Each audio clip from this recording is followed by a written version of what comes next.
A flawless curled shot by Rodrigo goes after a combination play with his close friend Vinicius Jr. And just like that, Real Madrid secured their first goal in the new La Liga season. However, what seemed like a promising start turned into more than 90 minutes of turbulence at Stadio Mallorca. The familiar Brazilian duo made their mark, yet the marquee signing Kylian Mbappé remained silent, leading to an unexpected collapse for Los Blancos in their opening match of the domestic league. Clearly, the road to dominance for Real Madrid and Mbappé's dream of the Champions League remains arduous. If they wish to defend their crown amid a packed schedule, Super VIP Galacticos squad knows they cannot afford to lose pace like this. Before the match against Mallorca early this morning in the La Liga 2024-2025 opener, coach Carlo Ancelotti made no changes to Real Madrid's starting lineup compared to the 2-0 victory over Atlanta that secured the 2024 UEFA Super Cup just a few days ago.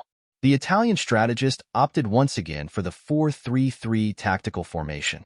The center-back duo of Rudiger and Militao, along with the fullbacks Carvajal and Mendy, formed the four-man defense in front of Thibaut Courtois.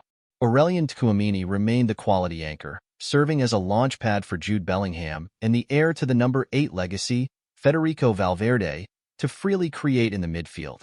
As for the forward line, the highly anticipated attacking trio of Vinicius, Rodrigo, and superstar newcomer Kylian Mbappé continued to lead the charge together. Madrid fans were especially hopeful that Mbappé would carry his momentum forward and find the back of the net as he did in the Super Cup.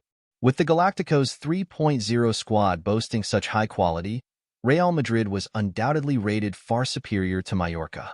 Yet, it was the home team that started better, creating at least 2 threatening situations toward Courtois' goal within the first 10 minutes.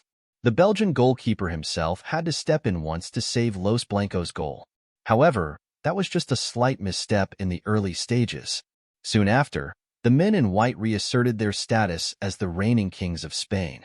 In the 13th minute, receiving the ball from Vinicius in the penalty area, Rodrigo calmly controlled it before executing a world-class right-footed curl to beat Mallorca's keeper.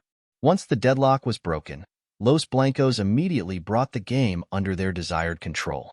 Despite fielding a squad filled with superstars, Real Madrid maintained their trademark of winning just enough to win amid skepticism, a hallmark of coach Ancelotti throughout last season. The reigning La Liga champions didn't need to push the tempo yet, still easily controlled the game.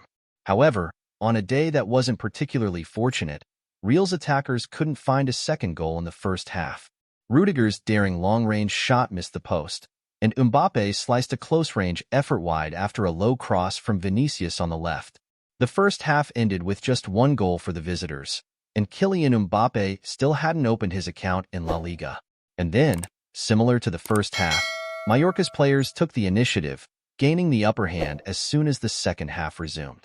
Surprisingly, coach Jagoba Arasate's intentions proved unexpectedly effective. From a corner situation, Vedat Muriqi picked the far post and executed a powerful header that left Courtois with no chance. The score was back to square one. Real Madrid, now caught off guard, was forced to go all out in attack. They couldn't afford to slip up on the opening day of La Liga this season. As the central striker, Mbappé was undoubtedly the focal point. But unlike the match against Atlanta, the French superstar couldn't find his scoring touch at Estadi Sun Moix. Meanwhile, the home team Mallorca increasingly focused nearly their entire squad on defending their result, pushing the reigning champions into a frustrating situation. The hosts successfully cut off connections between Bellingham, Valverde, and the attacking trio of Vinicius, Mbappé, and Rodrigo. Even though Ancelotti made a series of changes, including pulling off both the boy and Vinicius to inject new attacking energy in the form of Arda Güler and Brahim Diaz, in the end, the only significant highlight Los Blancos managed to create was a red card for Ferland Mendy in the 90+7th minute after an off-the-ball incident with Muriqi. In the end, Real Madrid could only manage a disappointing 1-1 draw, with Mbappé failing to score in his first La Liga match. It was evident that this was a game where the Spanish giants were less effective in finishing. They didn't lack opportunities to do so, having taken 13 shots, 5 of which were on target, and maintaining 67% possession. The keys were handed to both Vinicius and Mbappé, but in the end, only Rodrigo's name appeared on the scoreboard. The two most prominent stars couldn't make the difference. In reality, Ancelotti's just enough winning style worked quite well in the first half. However, Real's defense must shoulder a fair amount of responsibility for this match. Despite having only 33% possession, Mallorca's number of shots was almost on par with Real. The home team also took 12 shots, with 5 on target, leading to Muriqui's quality equalizer. If not for Courtois' concentration, Real might have faced a bitter defeat on La Liga's opening day.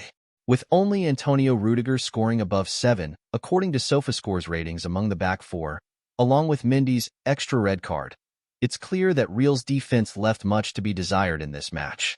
Moreover, one star who also left some disappointment following the Vinicius-Mbappé duo is Jude Bellingham. In contrast to his stylish performance in the Super Cup against Atlanta, this time, the boy was rather subdued. In reality, Bellingham remained one of Real's best players, earning a SofaScore rating of 7.6, the second highest in the match, just behind Rodrigo, who scored the opening goal.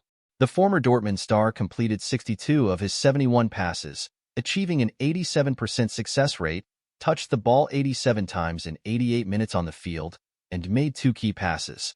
Jude's range of play was extensive, covering both attacking and defensive duties. However, the Mallorcan player's severing his connection with Vinicius on the left flank left Bellingham somewhat lost. The 2003-born midfielder also couldn't link up with Kylian Mbappé under the close marking of Martin Valgent and Samu Costa on the opposing side. Being repositioned as a central midfielder inadvertently reduced Bellingham's range of play considerably, compared to when he was free to roam as a false 9 in the 4-1-2-1-2 diamond formation. It seems Bellingham might need some time to play to his strengths again. Another point worth mentioning in this draw with Real Madrid is the role of the Toni Kroos heir, Federico Valverde. Real's new number 8 was still energetic in the midfield, but this time Valverde's effectiveness was significantly lower than in the match against Atlanta. Naturally, the art of dominating the midfield in the most leisurely manner on this planet is something only Toni Kroos possesses, and the Madridistas cannot expect Valverde to immediately fill the massive void Toni left behind. But on a day when the Uruguayan midfielder performed below his previous standards, fans began to question whether Valverde could live up to the expectations set for him. Finally, we must return to Kylian Mbappé and his underwhelming La Liga debut in the striker role. The French star's goal drought is somewhat hard to swallow. Kylian had a total of 4 shots, 2 of which were on target and 2 off target, but their actual goal-scoring chances were not high. Mbappé's connection with the Brazilian wings, Vinicius and Rodrigo, was frequently disrupted in this match. Carlo Ancelotti admitted that Mallorca's defense had an outstanding game, especially goalkeeper Dominic Greif, with his 5 top-notch saves. Thus, this glittering and glamorous Galacticos team still has much work to do. All beginnings are difficult. Hopefully, losing 3 points on La Liga's opening day will serve as valuable material for Coach Ancelotti to make more precise moves in the future. The remainder of the 2024 to 2025 season is still long, and there's plenty of time for Mbappé to settle in and for Bellingham, Valverde, or Vinicius to regain their original class. However, if Los Blancos don't wake up immediately, the price they'll have to pay will be steep, especially since Perez's Galacticos are up against the world.